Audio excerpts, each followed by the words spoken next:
Hi viewers, good morning. இன்றைக்கி நான் முளைக்கட்டிய பாசிப்பயிறு குழம்பு எப்படி செய்கிறதுன்னு காட்ட போகிறேன். இதுக்காக நான் ஒரு பாசிப்பயிரை ஒரு 6 மணி நேரம் ஊற வச்சு ஒரு வெள்ளை துணியில் ஒரு 2 நாள் கட்டி வச்சுருந்தேன். பாசிப்பயிறு முளை விட்டுருக்கு.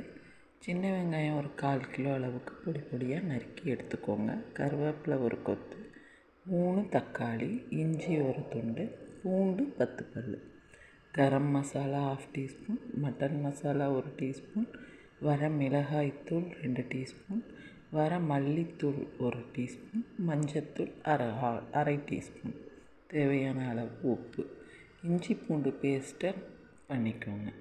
தக்காளியையும் நைஸாக அரைச்சி எடுத்துக்கோங்க. தாளிக்கிறதுக்காக பட்டை ஒரு துண்டு, கிராம்பு 2, பிரிஞ்சி இலை 3.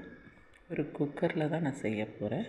அதுக்காக ஒரு குக்கரில் எண்ணெய் ஊற்றி எண்ணெய் காஞ்சதுக்கப்புறம் நம்ம எடுத்து வச்சுருக்கிற பிரிஞ்சி இலை, பட்டை, கிராம்பையும் தாளிச்சுக்கோங்க.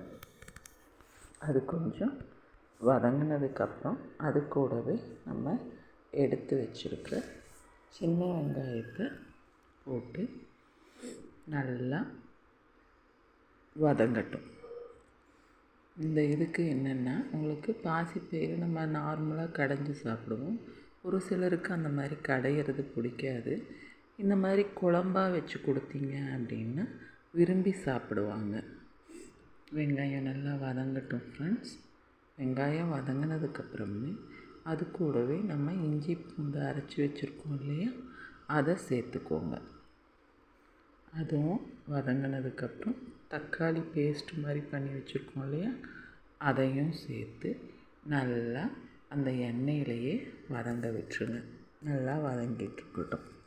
அது கூடவே நம்ம எடுத்து வச்சுருக்கிற மசாலா ஐட்டம் ஒன்று சேர்த்திக்கோங்க. சேர்த்துட்டு எண்ணெய் கக்கிற வரைக்கும் அதில் அப்படியே வதங்கட்டும். இது பார்த்திங்கன்னா உங்களுக்கு தோசை, சப்பாத்தி, இட்லி எல்லாத்துக்குமே நல்லாயிருக்கும். சுட சுட சாதத்தோடு சாப்பிட்றதுக்கும் நல்லாயிருக்கும். மசாலாவெல்லாம் பிரண்டு வந்ததுக்கப்புறம் அதுலேயே நம்ம எடுத்து வச்சுருக்க பாசிப்பயிரையும் போட்டுட்டு இந்த குழம்புக்கு தேவையான அளவு உப்பையும் சேர்த்துக்கோங்க. உங்களுக்கு கிரேவியாட்ட வேணும்னா கொஞ்சம் தண்ணியாட்ட வச்சுக்கோங்க. கொஞ்சம் குழம்பாட்ட வேணும் அப்படின்னா அதுக்கு தகுந்த அளவுக்கு தண்ணி ஊற்றி குக்கரில் 3 விசில் விட்டு இறக்குனிங்கன்னா வாசனையோட பாசிப்பயிறு, முளைக்கட்டின பாசிப்பயிறு குழம்பு ரெடி ஆகிடுச்சு ஃப்ரெண்ட்ஸ். ட்ரை பண்ணி பாருங்கள். நான் செய்கிற வீடியோஸ் உங்களுக்கு பிடிச்சிருந்ததுன்னா லைக் பண்ணுங்கள், ஷேர் பண்ணுங்கள், சப்ஸ்கிரைப் பண்ணுங்கள்.